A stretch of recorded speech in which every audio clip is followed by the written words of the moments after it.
నమస్తే. 2025 సంవత్సరంలో August month గనక వృషభ రాశి వాళ్ళకి ఫలితాలు గనక మనం గమనించే ఈ విధంగా ఉండబోతున్నాయి. ముందుగా ఈ రాశి వాళ్ళకి నక్షత్రం ప్రకారం గనక చూసుకుంటే కృతిక 2, 3, 4 పాదాలు, రోహిణి 1, 2, 3, 4 పాదాలు, మృగశిర 1, 2 పాదాలు, 1, 2 పాదాలంతా కూడా మనకి వృషభ రాశిలో ఉంటారు. పేరు బలం గనక మనం చూసుకుంటే వీళ్ళకి ఈ, ఊ, ఓ, వే, ఓ, వా, వి, వి, ఓ అన్న పేర్లు అంతా, వే, ఓ అన్న పేర్లు అక్షరాలంతా కూడాను మనకి వృషభ రాశిలో ఉంటారని గమనించాలి. మనం కనుక ముందుగా చెప్పుకుంటే సమరీ కనుక చెప్పుకుంటే ఈ రాశి వాళ్ళు కనుక చూసుకుంటే ఒక లాస్ట్ 2-3 నెలలు కొంచెం ఇబ్బంది పడ్డారు, 2 months. కానీ లాస్ట్ మంత్ బాగుంది, కానీ ఈ మంత్ కూడా మీకు చాలా బాగుంటుంది. అదృష్టం ఏమంటే ఏ గ్రహాలు మీకు ఇబ్బంది పెట్టాలి అనుకుంటున్నాయో ఆ గ్రహాలు ఇబ్బంది పెట్టకుండా అవి ఆగిపోయి ఉన్నాయి. ఎందుకు అని అడిగితే కనుక ఈ గ్రహాలకి వేద అన్న ఒక కాన్సెప్ట్ ప్రకారం ఈ ఇబ్బంది పెట్టే గ్రహాలకి వేరే ఇంకొక గ్రహం అడ్డు రావడంతో అవి పెట్టాల్సిన బాధలు పెట్టకుండా కొంచెం ప్రశాంతంగా ఉండే అవకాశం ఎక్కువగా ఉంటుంది. ఒక రకంగా కనుక చెప్పాలనుకుంటే ఆగస్టు మంత్ వృషభ రాశి వాళ్ళకి చాలా లక్కీ మంత్ అనుకొని చెప్పాలి. ఎందుకంటే 4 గ్రహాలు ఇబ్బంది పెట్టడానికి మేము రెడీగా ఉండి కూడా అవి ఇబ్బంది పెట్టలేని పరిస్థితుల్లో మీకున్నాయి. అంటే ఈ విధంగా కనుక చూసుకుంటే లాస్ట్ 2 yearsలో ఇలాంటి పెక్యులియర్ బిహేవియర్ వృషభ రాశి వాళ్ళకి మాత్రమే నేను 2 years తర్వాత రెగ్యులర్గా చూస్తున్నాను. ఈ మాసం కనుక మీకు చాలా లక్క మాసం అని చెప్పుకోవాలి. అంటే ఈ మాసంలో మీకు ఎలాంటి ఒడిదుడుకులు లేకుండా ఒక తటస్థంగా న్యూట్రల్గా ఉండే మంత్ అని మీరు గమనించుకోవాలి. గ్రహస్థితి కనుక మీరు చూసుకుంటే ఆగస్టు 17th సూర్యుడు మీకు సింహరాశిలోకి వస్తూ ఉన్నారు. అంతేకాకుండా బుధుడు వచ్చేటప్పటికి కర్కాటక రాశిలో జూలై 22వ తారీఖున, శుక్రుడు 26వ తారీఖున మిథున రాశిలోకి, కుజుడు వచ్చేటప్పటికి సింహరాశిలోకి వెళ్తూ ఉన్నారండి 28వ తారీఖున. ఈ యొక్క గ్రహస్థితి, ఈ యొక్క గ్రహ చేంజెస్ వల్ల కనుక మీరు చూసుకుంటే ఎలా ఉంటుందో గమనిద్దాం. ఫస్ట్కి కనుక లఘు గోచారం, సూక్ష్మ గోచారం ప్రకారం కనుక మనం చూసుకుంటే వీళ్ళకి మానహాని, అర్ధనాశనం, రాతి భయం, విత్తసిద్ధిం అనే అవకాశం ఎక్కువగా ఉంటుంది. అంటే మిమ్మల్ని ఎవరైతే అవమానం చేయాలనుకుంటారో వాళ్ళు మిమ్మల్ని అవమానించలేరు. ఎవరైతే మీకు ధనం కోల్పోవాలని కోరుకుంటారో ధనం కోల్పోయే అవకాశాలు ఎక్కువ ఉన్నాయో ఆ ధనం అయితే మీరు కోల్పోలేరు. అంతేకాకుండా శత్రువుల ద్వారా ఎవరైతే మిమ్మల్ని ఇబ్బంది పెట్టాలనుకుంటారో ఆ శత్రువులు మిమ్మల్ని ఇబ్బంది పెట్టలేరు. అంతేకాకుండా మీకు ఓవరాల్గా కనుక చూసుకుంటే ధనం ప్రకారంగా చాలా చక్కగా బాగుండే అవకాశం ఎక్కువగా ఉంటుంది. సో ఇది లఘు గోచారం, సూక్ష్మ గోచారం యొక్క కాన్సెప్ట్ ప్రకారం మనం చెప్పడం జరుగుతుంది. సో ఈ ప్రకారం కనుక చూసుకుంటే సూర్యుడు 4వ ఇంట్లో ఉండి 10వ ఇంట్లో చూడటం వల్ల మిక్స్డ్ రిజల్ట్ అని మనకు చెప్తూ ఉంటారనమాట. కొన్ని విషయాల్లో బాగుంటుంది, కొన్ని విషయాల్లో ప్రతికూలంగా ఉంటుంది. మీరు కనుక చూసుకుంటే సూర్యుడు 4వ ఇంట్లో ఉంటే అంతఃక్లేశ, గృహఛిద్రం, సౌఖ్యహాని భోజనం, ప్రయాణే విఘ్నమాప్నోతి చతుర్థే సంయుతే రవి అని మనకు చెప్తూ ఉంటారు. అంటే ఈ ప్రకారం కనుక చూసుకుంటే మీకు అంతఃక్లేశ అంటే లోన బాధపడి ఏదో ఒక విధంగా బాధపడే అవకాశం ఎక్కువగా ఉంటుంది. ఇంటికి సంబంధించిన విషయాల్లో మీరు కొంచెం ఇబ్బందులు పడే గురయ్యే అవకాశం ఎక్కువగా ఉంటుంది. ఓవరాల్గా చూసుకుంటే ఒక కంఫర్ట్, లగ్జరీగా ఉండాల్సిన ప్లేస్లు కాకుండా కొంచెం ఇబ్బందులు పడుతూ ఉండే అవకాశం ఎక్కువగా ఉంటుంది. అంతేకాకుండా ప్రయాణాలు కనుక చేస్తే, లాంగ్ ట్రావెల్స్ కనుక చేస్తే ఇబ్బందులు వచ్చే అవకాశం ఎక్కువగా ఉంటుందని చెప్పేసి మనకు శాస్త్రాలు వివరించడం జరిగింది. అయితే అదృష్టం ఏమంటే ఇప్పుడు దాకా చెప్పుకున్న ప్రాబ్లమ్స్ మీకు అంతగా ఇబ్బంది పెట్టే స్థితిలో అంత రేంజ్లో అయితే ఉండవు. అంతేకాకుండా సూర్యుడు 10వ ఇంట్లో దృష్టి చూడటం వల్ల మీకు జాబ్ రిలేటెడ్ వ్యవహారాల్లో చాలా ప్రమోషన్స్ వచ్చే అవకాశం ఎక్కువగా ఉంటుంది. మీ బాస్ నుంచి మంచి అప్రిసియేషన్స్ వచ్చే అవకాశం ఎక్కువగా ఉంటుంది. ఏమైనా కనుక టార్గెట్స్ లేదంటే ఒక బిజినెస్లో ఒక గోల్స్ అవన్నీ ఉంటే చక్కగా సాధించుకునే ఒక టాలెంట్, క్యాపబిలిటీ మీకు బయటపడేసి మీరు అందరి ద్వారా మన్ననలు పొందుతారే అవకాశం ఎక్కువగా ఉంటుంది. అయితే కుజుడు మీకు 5వ ఇంట్లో ఉండటం వల్ల ఇది అంత మంచి పొజిషన్ కాదు అని చెప్తారు.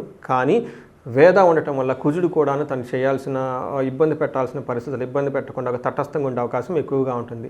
జనరల్గా కనుక కుజుడు 5వ ఇంట్లో కనుక ఉంటే దేహజాడ్యం, సంతాప కాలాతిక్రమణ భోజనం, దురుద్ధం కర్మ లాభచ్చ అని చెప్తారు.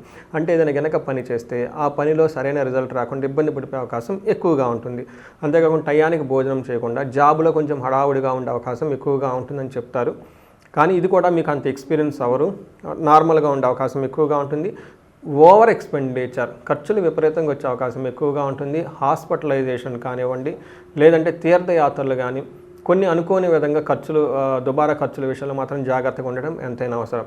అయితే మీ రాశి వాళ్ళకి కనుక చూసుకుంటే శుక్రుడు 2వ ఇంట్లో ఉండటం 8వ ఇంట్లో చూడటం వల్ల ఒక మంచి పొజిషన్, బెస్ట్ పొజిషన్ అని చెప్తారు. మనకి కనుక చూసుకుంటే కుటుంబ సౌఖ్యం, మనకి మహర్షులు ఏం చెప్తారంటే కుటుంబ సౌఖ్యం, ఆరోగ్యం, స్త్రీ సల్లాపం, యశత్కరం, దేహ సౌఖ్యం, వస్త్రలాభం, ద్వితీయ స్థానకే భృగు అని చెప్తారు. అంటే మనం కనుక చూసుకుంటే దేహంలో కుటుంబంతో చాలా చక్కగా ఉంటారు, సౌఖ్యంగా ఉంటారు, లేడీస్తో చాలా చక్కగా మాట్లాడి వీళ్ళకి కావాల్సిన పనులని చక్కగా చేసుకుంటారు.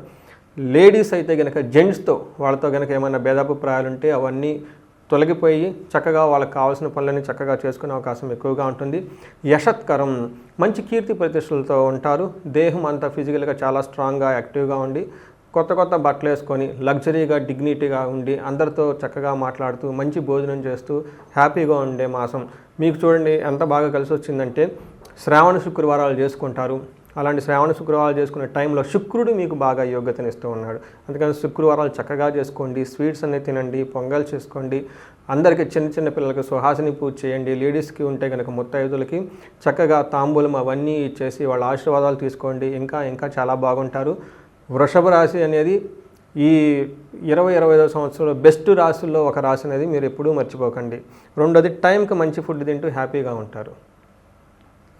మనం నక్షత్ర ప్రకారం కనుక చూసుకుంటే కృతికా, భరణి, మృగశిర 3 నక్షత్రాలు ఇందులో ఉంటాయండి. కృతికా నక్షత్రం కనుక చూసుకుంటే వీళ్ళకి జయప్రదంగా ఉంటుంది, విశేష ధనలాభం ఉంటుంది, బంధించబడినట్లు ఉండే ఒక పరిస్థితి అయితే ఉంటుంది. ఇది అంటే లైఫ్లో ఏదన్నా ఇంపార్టెంట్ పని గురించి అనిశ్చితితో ఎక్కువగా ఉంటారు, స్టాగ్నేటివ్ పొజిషన్లో ఎక్కువగా ఉంటారు, డెసిషన్ కరెక్ట్గా తీసుకోలేని స్థితిలో ఉండే అవకాశం ఎక్కువగా ఉంటుంది. ఈ సందర్భంలో ఒక మంచి ఆస్ట్రాలజర్ని కలిసినా, లేదంటే మెంటార్స్ని కలిసినా, ఒక సబ్జెక్ట్ మ్యాటర్ ఎక్స్పర్ట్స్ని కలిసినా కానీ వాళ్ళ ఆధ్వర్యంలో వాళ్ళతో డిస్కస్ చేసి కనుక డెసిషన్ తీసుకుంటే మీకు ఒక మంచి డైరెక్షన్ దొరుకుతుందని గమనించుకోవాలి. రోహిణి నక్షత్రం వాళ్ళకి జయప్రదంగా ఉంటుంది, ధనలాభం ఉంటుంది, అయితే బంధించబడినట్లుండే పరిస్థితి కూడా ఉంటుంది. మృగశిర వాళ్ళకి ఐశ్వర్యం ఉంటుంది, జయప్రదంగా ఉంటుంది, లాభం ఉంటుంది. మృష్టాన్నం చక్కగా పార్టీలు ఫంక్షన్కి అటెండ్ అయ్యేసి మంచి మంచి పార్టీలతో ఎంజాయ్ చేసే అవకాశం ఎక్కువగా ఉంటుంది. అయితే వీళ్ళకి కలహము, గొడవలు వచ్చే అవకాశం ఎక్కువగా ఉంటుంది. ఈ గొడవలు కూడాను ఆగస్టు 13th లోపు గొడవలు అయ్యే అవకాశం ఎక్కువగా ఉంటుంది. కొంచెం ఈ గొడవలు కూడాను మీకు అన్నాదమ్ముల వల్ల గొడవలు, లేదంటే భూముల వల్ల గొడవలు, రియల్ ఎస్టేట్ రిలేటివ్కి సంబంధించిన వాటి విషయాల్లో మనస్పర్ధలో గొడవలు వచ్చే అవకాశం ఎక్కువగా ఉంది. ఒక రకంగా కనుక చూసుకుంటే రోహిణి నక్షత్రం వాళ్ళకి స్త్రీల ద్వారా, అంటే వీళ్ళ ఇంట్లో ఎవరైనా కనుక స్త్రీలు ఉంటే వాళ్ళ ద్వారా వీళ్ళకి ప్రాబ్లమ్స్ వచ్చే అవకాశం ఎక్కువగా ఉంటుంది.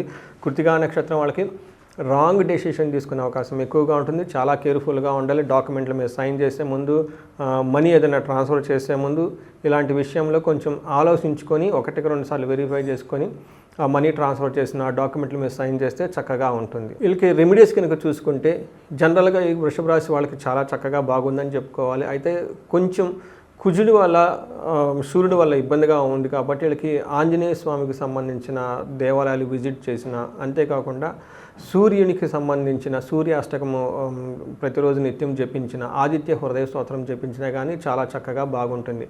అంతేకాకుండా ఈ రాశి వాళ్ళకి జనరల్గా ధన ప్రవాహం చక్కగా ఉండాలి. ఎవరికైనా కనుక ధనానికి కనుక ఇబ్బంది పడుతుంటే కుబేరు పాశుపత అభిషేకంతో పాటు మహాలక్ష్మి విశేష హోమం ఈ టైంలో జరిపించుకుంటే శ్రావణ మాసంలో అమ్మవారి కృప వల్ల ఇంకా త్వరగా ధనం సంపాదించుకొని జీవితంలో ఉన్నతంగా ఎదిగే అవకాశం ఎక్కువగా ఉంటుంది.